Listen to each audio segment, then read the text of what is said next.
In Major League Baseball, is a lockout inevitable?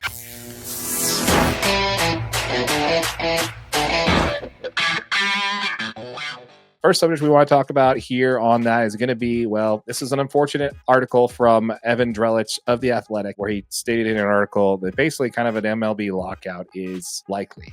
Yeah, the fact is Major League Baseball is, I mean, it's facing a major shift in media rights model, just as regional sports networks, they're really collapsing, right? Like they're not going to be around much longer.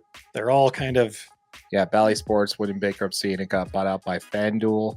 Yeah. And they all 11 teams had to renegotiate their regional sports contracts for that. It's kind of a mess. Yeah. I mean, and it's just going to kind of continue to happen, I think. The fact is with cable subscriptions, period, are really declining now. Mm-hmm. So, I mean, the MLB really has to consider taking their media rights back and moving kind of a direct-to-consumer streaming model, right? MLB TV, you got to eliminate blackouts, but doing all of that pretty much reduces your revenue, right? Like you're taking all of that broadcasting revenue out because you're getting rid of regional sport networks.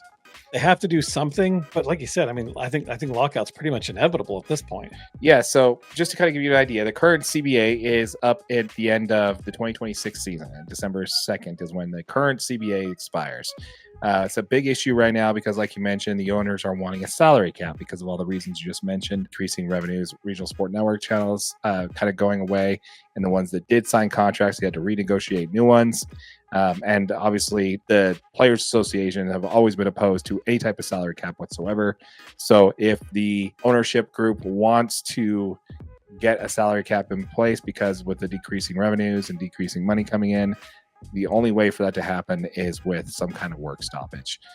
The Orioles owner, who just bought the team, came out and said he wished that baseball had a salary cap. The issue is going to be the difference in between the highest and the lowest spenders.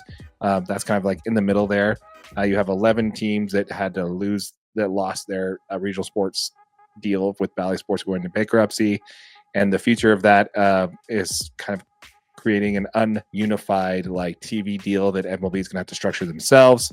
With that also means less money coming in than they had previously. And when they currently have active contracts, some of them very long MLB contracts for these players, that's going to mean less money for the owners. And what that actually ends up being is the actual value of the teams are going to decrease. Right now in Major League Baseball, if you look at it, the team's values for most Major League Baseball teams, not the Dodgers, not the Yankees, not in some of the other like larger brands, right? Yeah. They're not that much more valuable than NHL teams. Right. So baseball payroll is much higher than hockey payroll.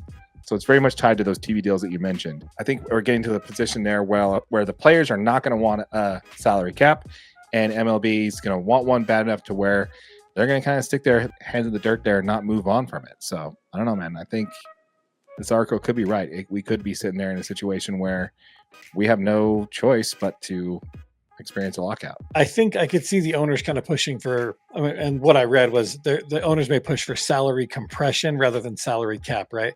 So it would pretty much lower the salary or the luxury tax threshold while attempting to implement a soft salary floor. So pretty much putting in, you've got to be here, your taxes only hit here, versus because the Players Association is never going to let them, they're never going to agree to say there's a cap on it. Yeah. Why would they? I don't know. I don't know why you wouldn't.